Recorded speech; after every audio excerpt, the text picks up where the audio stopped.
Congratulations! We are happy to inform you that you are eligible to compete in the Metazoo Earth Tower event in New York, New York. Looks like we're headed to the East Coast. Hey, Hodag, do you want to ride up top or do you want to run behind? All right. Snipe, you're with me. We've got a long drive. Hello. This is Towers, a Metazoo podcast. My name is Ester, and today we're going to get into the meat of it. Earth Tower is upon us. I promised I would give you what secrets I found. This is going to be the first in probably 3 episodes that covers that. I want to once again do the disclaimer, I'm an intermediate player. I'm not necessarily offering you the best deck building advice, but at least I'm offering you some deck building perspective. Building a solid spellbook is so key to this game. You don't want to have lost your match before you even sit down at the table. And while a great player can pilot a mediocre spellbook to victory, a great player will likely pilot a great spellbook to victory. So let's get into it. So you open your acceptance letter, you accept, you get into a tower. How do you build a spellbook? This is a topic that can be really difficult for new and even intermediate players to dig into and to find resources on. There's plenty of resources when it comes to how to play the game or how to play the cards, but because there's $50,000 of prizes on the line, people understandably are going to be playing their hands very close to the chest when it comes to what's good, what we should be looking at. But if you listen to the most recent episode of Towers, you'll know that we have kind of an unusual situation going into Earth. And I also promised you I would share my findings with you. I would share my playtest process. And also, I don't think this podcast would be worth being up on a feed if it didn't at least show you how to build a spellbook in the first place. If you listen to the show and you play me in the tower and it works to your advantage, good for you. Give me a fist bump or something. The first thing we want to do when it comes to preparing for a tower is to figure out what pages we're even working with. I like to go to the Caster Society website. I go to the page section. I click the aura type that I'm looking at, and then I just start reading. I just start scanning through. I'm paying particular attention to pages with Terra bonuses on them, as Terra gets a triple bonus at these towers. Once I'm fairly familiar with the pages available, and it's a quite doable task, there aren't that many, and once you know how to read the cards and kind of interpret them, a lot are just going to disqualify themselves immediately. My first goal is to build a gauntlet. Now, what is a gauntlet? A gauntlet in card games is a series of decks you build to test your deck against. This is a big thing in constructed formats. Say I want to test out my new Fearsome Critters Forest spellbook. I want to build a good lightning spellbook, a good cosmic spellbook, a good flame spellbook. I want to build the spellbooks that I'm probably going to run up against and make sure that my spellbook can even tangle with those, because if not, I either need to tune it or I need to find another option. In Towers, this gets really interesting because we don't have that many pages. So here's the first step. Here's the first thing that I do. I will build the fastest, most low-end spellbook I can. No frills. Just what hits hard? Is it cheap? How can I throw it at you? And this is where one of the stars of the Earth Tower come in. Tehi Han. Tehi Han's lore originates with indigenous cultures of the Great Plains of the land we currently call Cryptid Nation or the United States. It's a cannibal dwarf. They seem quite frightening, and they're going to be all over the place at the Earth Tower. So what is this page? It costs 1 Earth. Very playable. It has Bloodsucker, which means damage it deals, it's going to heal itself. Not going to be super applicable unless you're playing a very specific spellbook. But why do we like this guy? This thing hits for 145 damage. It's getting a 20 Terra bonus from ground and a 20 Terra bonus from mountain. Triple those, right? So 60 from ground, 60 from mountain, then add its base damage for Vicious Assault, which is 25. You have 145 damage. Remember Water Baby from Water Tower? Yeah, this thing's hitting even harder. On top of that, it has a wonderful arena effect. Earth Beastie Giants cost 3 less aura of any type to contract. This effect does not stack. That means as long as there's a Tehi Han in the arena, any giants you want to play are going to cost 3 less. This means that 5-drop Cardiff Giant or that 6-drop Elder Matlocks, guess what? Now Cardiff is a 2-drop, Elder Matlocks is a 3-drop. And we're getting some giant spoilers from set 6 that have water cost or dark cost associated with them. Because you can reduce any cost, that means you don't even need to run dual auras in your spellbook to play those pages, because you can just take off the water or the dark cost. You can put 10 of these in a spellbook, which is nuts, assuming you're running a 40-page spellbook. That means a quarter of your spellbook are going to be Tehihans. So we love this beastie. It's going to be hitting hard, and it's going to let us get bigger giants out on the field. Another tool that I think is very important when it comes to deck building is the hypergeometric calculator. That's a big word that breaks down to a calculator that's going to give you the odds of pulling specific pages in, say, an opening hand. If you look up hypergeometric calculator and then put Magic the Gathering, it will provide you with some links that are going to tell you what each category does. But in population size, which is the size of our spellbook, I'm going to put 40. And sample size, the number of pages we're going to bookmark at the start of the game, I'm going to put 7. Successes in population, the number of pages of this type that are in the spellbook, I'm going to put 10. And successes, number of wanted pages, I'm going to put 1. At 1, this is almost a 90% of having a Tehihan in your opening hand, which means you're going to have a turn 1 play. We might do a whole episode on hypergeometric calculators, but as you're getting better at deck building and as you're trying to refine your spellbook, it's a good tool. Use it. So I want to build this gauntlet. So I build a couple spellbooks. I make them Tehihan heavy. I'm putting 8 aura in each of these spellbooks because remember, we need 60% of our pages in our spellbook to be earth for this tower, which is going to give us 16 slots, including aura that can be non-earth pages. I normally like to run 10 aura, but that only gives us 6 slots. In this case, Tehihan's low end, I'm going to try 8 aura, and then we're going to put aura facts or the crystals in the spellbook. In one of these spellbooks, I'm going to put a bunch of lightning in the bottles. In the other, I'm going to put bookmark cards such as bookmark or growth, the forest page. One of the dual aura facts of earth fatigues for both forest and earth. And so between 2 of those and 2 prism auras in my aura slots, that gives me 4 different pages that will allow me to cast growth for 2. And growth is going to draw me 5 cards, which is hopefully going to be great. So I have a spellbook full of 1-drops and 2-drops. I'm including Cardiff Giant in both of them because it's effectively a 2-drop with Tehihan out. And it means that if you draw a handful of Tehihans, you can play them for free. They only cost 1. Cardiff Giant reduces earth pages by 1. Free 145 damage swingers. So I start playing a game. Usually how I do these games is up on my computer, on my monitor. I'll post a picture of this on the Instagram. I'm going to have Tabletop Simulator. I'm going to build these spellbooks with the Caster Society website. I'm going to use Caster Society's Tabletop Simulator mod, which allows you to copy the link from spellbooks, put them in Tabletop Simulator, and automatically generate them. This is going to speed things up. And then I'm going to build one of these spellbooks physically. That way I'm playing with physical cards in front of myself, and then I have the opposing deck up on the screen. And here's what I find. I run these decks against each other about 8 times. And when you have a bunch of 1-drop, 145 damage swingers that only have 45 LP, it really doesn't matter how much LP they have. You just got to know just about everything knocks them out in one hit. It comes down to who goes first and who plays their Tehihans first.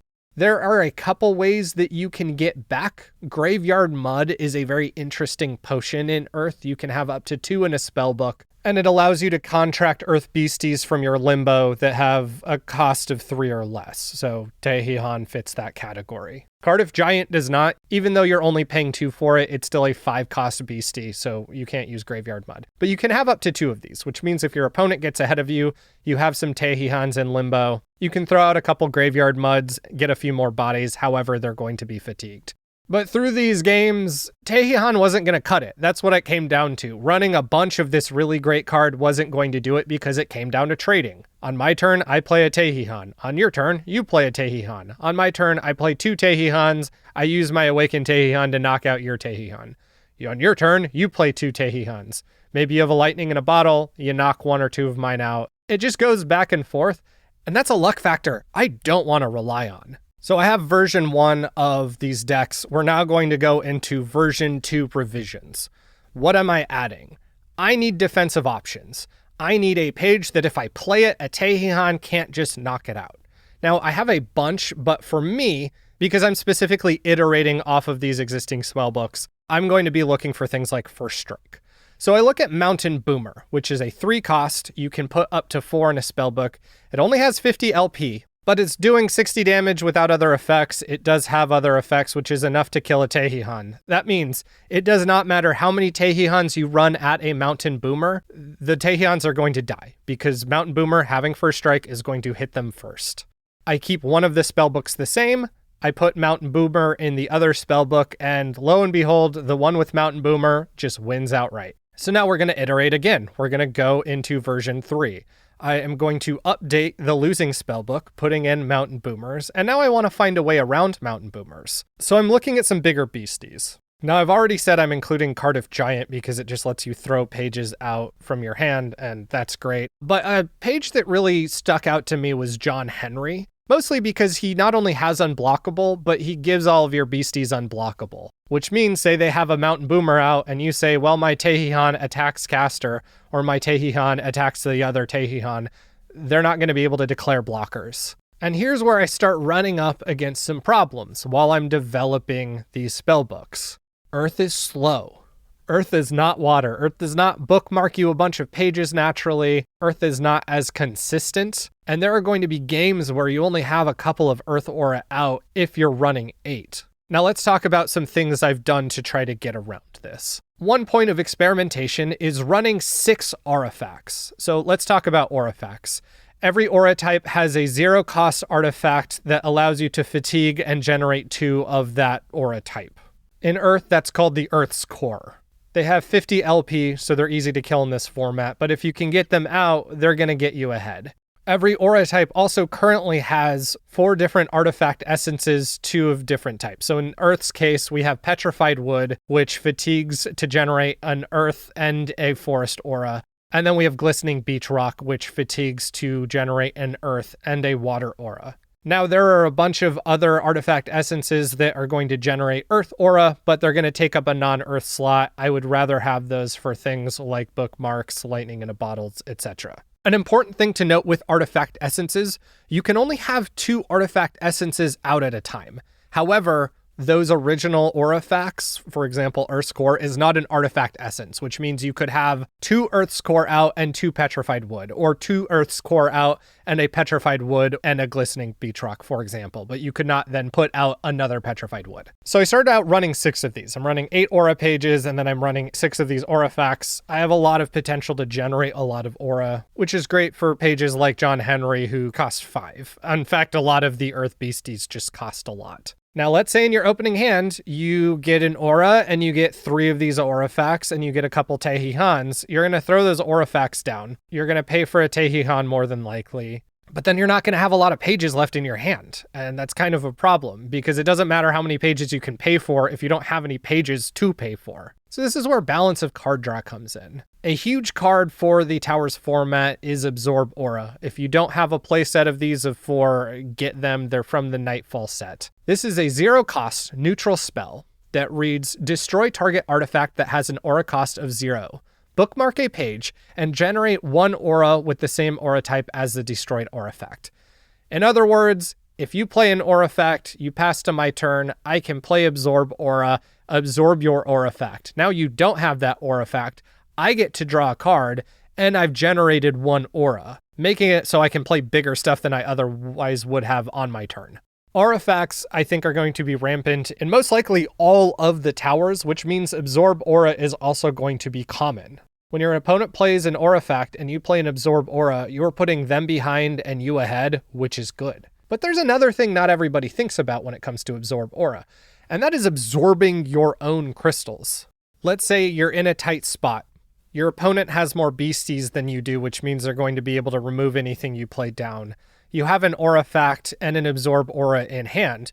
You can play that artifact. You can then absorb your own artifact, drawing you a page and generating an aura of that type, in this case, Earth. You've spent no aura. You now have 1 aura plus whatever you can generate with pages. that might swing the game for you. Say you play a Cardiff Giant, you can play it for 2, so you've already generated 1, you play 1, and now you can just drop the Tehihans in your hand. Or say your hand is garbage and you have a New Year's New Beginning, so you can attempt to New Year's New Beginning with that aura. And better yet, let's say you're in a good spot in the game where you don't necessarily need all of that aura, or you're not going to continue to need all of that aura. On your turn, if you have an awakened aura fact, let's say an Earth's Core, you can fatigue it, generating 2 Earth aura.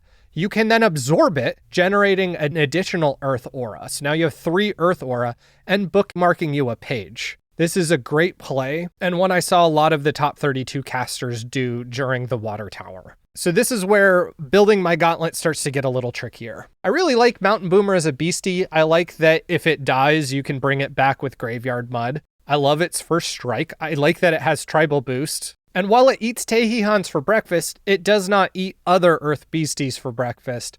And this is where we get into, if you know that old children's song, The Little Old Lady Who Swallowed the Fly. We had a fly, the Tehihans. We ate a spider, which was the Mountain Boomer. Now we want to eat a cat to see what eats the spider. And it turns out that's a lot of things. Now we're putting bigger beasties in the spellbook that a Tehihan can't knock out in one hit, which means it either needs first strike or it needs to have more than 145 LP, which it turns out is a lot of stuff, at least with a very specific trait, and that trait is Defender. I mentioned Defender in the last episode, but once again, Defender doubles the beastie's LP when it is your opponent's turn. So say you have 100 LP normally, a Tehihan would go and knock out that beastie easy, dealing 145 damage. But if it has Defender on your opponent's turn, your beastie has 200 LP, which means the Tehihan's going to deal 145 damage, and then your beastie is going to hit them back, probably eating their Tehihan. If they really need that beastie gone that turn, they can throw another one at it. And when it passes to your turn, that beastie will be destroyed. But it beats having just your Tehihan get eaten by their Tehihan, and this is where we're starting to move. So we're on version 3. I'm adding some bigger beasties. I'm adding ways to get around Tehihan. And I feel pretty good about having a basic spellbook for a gauntlet. But a gauntlet's not a gauntlet if it's just one spellbook. We need to build some others. Come in Cactus Cat. At Water Tower, all people could talk about when it came to Earth Tower was Cactus Cat. I can't tell you how many times I heard people say it's just going to be a bunch of people throwing cactus cats at each other. Just like before the Water Tower, people thought it was just going to be a bunch of water babies being thrown at each other. So why Cactus Cat? Cactus Cat has Stone Skin, which means it can't be dealt damage out of combat, which is good for Earth. You're not going to be throwing Earth spells at it and destroying it. What's really good is Cactus Cat gets plus 50 damage when the Desert Terra is in play, which it is, which means in this format it gets plus 150 damage. Its base attack is 30, so it's doing 180 damage. It also has Tribal Boost. It's a Fearsome Critter. The term Fearsome Critter is going to start giving some of you nightmares by the end of the Forest Tower. But what that does is for every other Fearsome Critter in the arena, they get plus 10 LP and plus 10 damage. So if you have a couple Cactus Cats, they're now doing 190 damage. If you have 3, they're doing 200, etc., etc. People think Earth Fearsome Critters is going to be where it's at, so I build an Earth Fearsome Critters deck, and it cannot hold up. It can't even hold up against the first Tehihan heavy deck. And here's the issue. In Forest, your Fearsome Critters cost 1, and a lot of them have Convert, so with Lightning in a Bottles, you can flood the arena with Fearsome Critters in a turn or 2. In Earth, the Fearsome Critters cost 2. Cactus Cat costs 2, which means, say turn 1, you play an Earth Aura, you absorb Aura and Artifact, now you can play a Cactus Cat. On turn 2, you can play a second Cactus Cat. That's not very strong. Cactus Cats are still within destroy range from just about every beastie. It's too slow. I look forward to seeing other people's Fearsome Critter spellbooks. I know people have some good tricks for this. And my first iteration of an Earth Fearsome Critter spellbook is not the only one I built. But for now, I know Fearsome Critters isn't it. It goes into the Gauntlet. And now it's time to refine. I have a few spellbooks. I have the main one I want to work on. So where am I going to get the rest of my Gauntlet, at least at this early stage of testing? I'm going to go to Caster Society. I'm going to go to Spellbooks. And if you go down to Community Spellbooks, you can see all of the public spellbooks people make. And there's going to be a bunch labeled Earth Tower. I recommend clicking on those Now, don't fall for the trap. I guarantee you there are people making subpar spellbooks and hoping that people do what is called net decking, which is just copying a deck off the internet and then going into Earth Tower with a disadvantage. That being said, if you have Tabletop Simulator, it's really easy to just copy these spellbooks over, put them on TTS, and then play a couple games against them. And this is where testing comes. For the final section of this episode, I want to talk about refining. There's a page I had been side-eyeing throughout this whole process, and that is Armadillo Man. Prepare to see a lot of Armadillo Man. Armadillo Man costs 3, but Key costs 1 neutral and 2 earth. It has 60 LP. It has Defender, so it's going to double its LP on an opponent's turn, and it has both Ground and Desert Terra bonuses. So it hits the board with 130 LP on your opponent's turn. That's 270. That's really good. It's swinging for 105. One great thing about Armadillo Man, it has Paralyze on its attack. So if you're dealing with an opposing beastie that's really big and has some key effect text, you can attempt to paralyze it and remove those effect texts, and it won't be swinging back at you. I'm going to get more into this page in the next episode, but as I was playing my games, I found that a lot of times my dual aura facts, aka the Petrified Wood and the Beach Rocks, is the water or forest aura that they were generating was going to waste.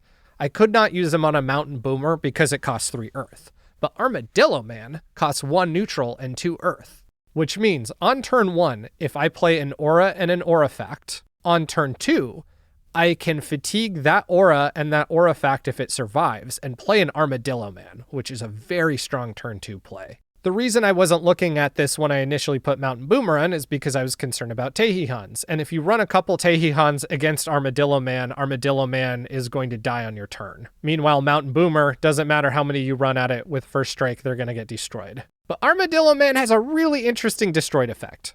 If a ball is within eyesight, you may equip this page to target beastie or artifact. When the equipped page is targeted for an attack or declared as a defender, that's a big one, you may place this page into your cemetery and end combat.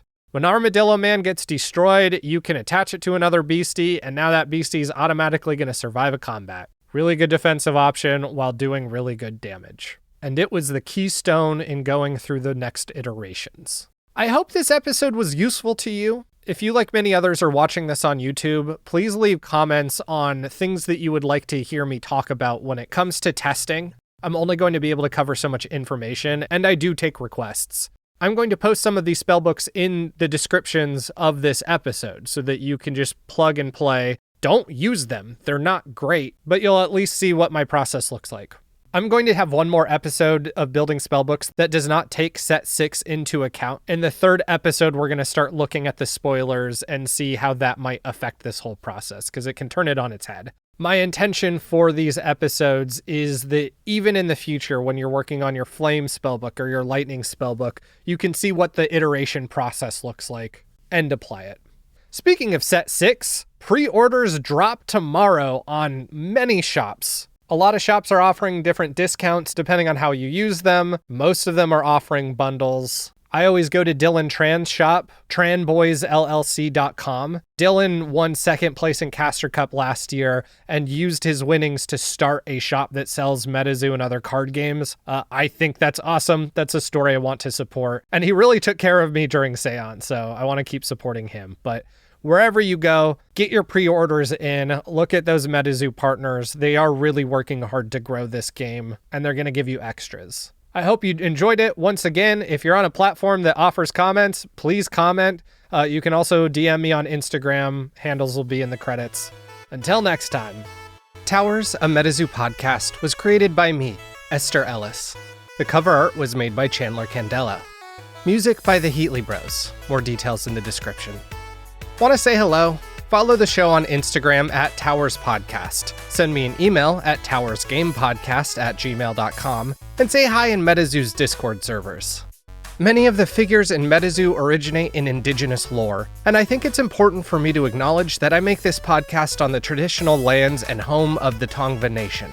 This game presents us with a rich opportunity to get in touch with the living cultures that surround us. And I hope you can take a moment to reflect on the history of the land you stand on and the figures and the cards you play.